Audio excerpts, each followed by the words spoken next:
एक दिन एक मछुआइन मछलियां बेचने के लिए निकली। सर पर मछलियों की टोकरी लिए हुए वह आवाज़ लगाती जा रही थी, मच्छी, ताज़ा मच्छी, मच्छी ले लो मच्छी। आवाज़ लगाते हुए वह राजमहल के पास से गुजरी तो रानी खिड़की पर आई, उसे इशारे से पास बुलाया और मछलियां दिखाने को कहा। उसी समय एक बड़ी मछली टोकरी के पैंदे में उछली। रानी ने पूछा, यह नर है या मादा? मैं मादा मछली लूंगी। यह सुनकर बड़ी मछली जोर से हंसी। मछुआइन ने कहा, यह नर है, और आगे बढ़ गई। रानी गुस्से से भरी हुई अपने कमरे में आई। शाम को राजा उसके पास आया तो उसे कुछ गड़बड़ लगी। पूछा, क्या बात है, तबीयत तो ठीक है? रानी ने कहा, आपकी कृपा से मैं बिल्कुल ठीक हूँ, लेकिन मैं एक मछली के अजीब बर्ताव से परेशान हूँ। मछुआइन से मैंने पूछा कि यह मछली नर है या मादा। यह सुनकर मछली बहुत दृढ़ता से हंसी। मछली हंसी? नामुमकिन, तुमने सपना देखा होगा, मैं बेवकूफ़ नहीं हूँ। मैंने उसे अपनी आंखों से देखा और अपने कानों से उसे हंसते हुए सुना। अजीब बात है, ठीक है, मैं पता करवाऊंगा। अगले दिन सवेरे राजा ने वजीर को पूरी बात बताई और तफ्तीश करने का हुक्म दिया। अगर 6 महीने में वह मामले की तह तक न पहुंच पाया तो मरने के लिए तैयार रहे। वजीर ने वादा किया कि वह पूरी कोशिश करेगा। वजीर ने वादा तो कर लिया, पर उसे कुछ पता नहीं था कि शुरुआत कहाँ से करे। मछली की हंसी की वजह जानने के लिए उसने अथक मेहनत की। इसके लिए वह कहाँ कहाँ नहीं भटका, किस से नहीं मिला।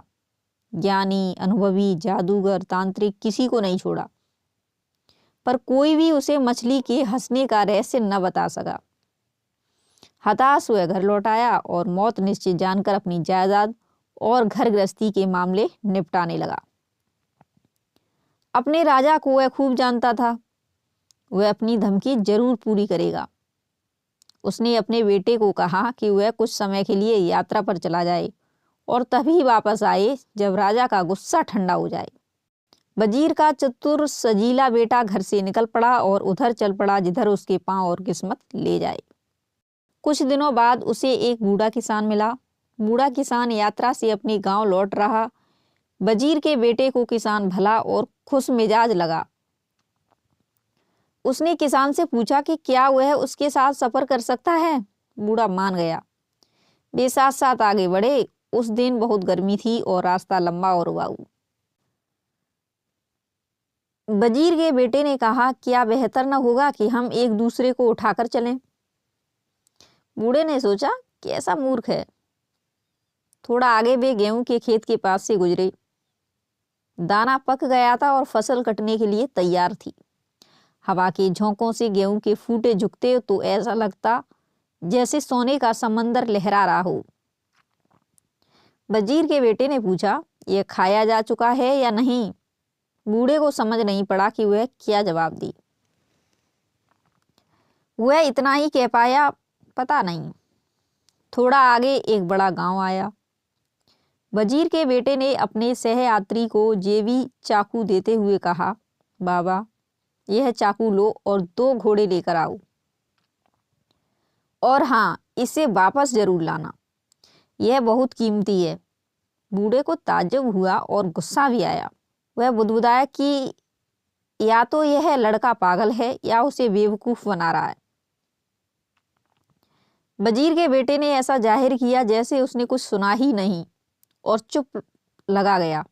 वह तब तक चुप रहा जब तक वे बूढ़े किसान के गांव से कुछ पहले एक शहर में नहीं पहुंच गए। शहर के बाजार से होते हुए वे एक मस्जिद में गए। शहर में न तो उनसे किसी ने दुआ सलाम की और न ही किसी ने उन्हें आराम करने का न्योता दिया। वजीर का बेटा चिल्लाया, कितना बड़ा कब्रिस्तान है। बूढ़े किसान ने सोचा, यह कहना क्या चाहता है। अच्छे वाले शहर को कब्रिस्तान बता रहा है। शहर से बाहर निकलते हुए वे एक कब्रिस्तान के पास से गुजरे। वहाँ कुछ लोग एक कब्र के पास इबादत कर रहे थे और राहगीरों को चपातियाँ बांट रहे थे। बूढ़े किसान और वजीर के बेटे को भी उन्होंने कुछ चपातियाँ दी। उनसे दोनों का पेट भर गया। वजीर के बेटे ने कहा, कैसा शानदार शहर है। बूढ़े किसान ने सोचा, यह जरूर पागल है, मैं बता सकता हूँ कि वह आगे क्या कहेगा। यह जमीन को पानी कहेगा और पानी को जमीन, अंधेरा होगा तो रोशनी की बात करेगा और रोशनी होगी तो अंधेरे की। पर अपने विचार उसने मन में ही रखे। थोड़ा आगे उन्हें एक नदी को तैरकर पार करना पड़ा। पानी कुछ गहरा था।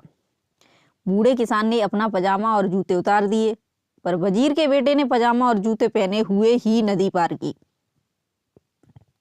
बूढ़े ने मन ही मन कहा, इससे बड़ा बेवकूफ मैंने आज तक नहीं देखा। इसकी बातों और काम का सर पैर ही समझ में नहीं आता है। इस पर भी बूढ़ा उसे पसंद करता था।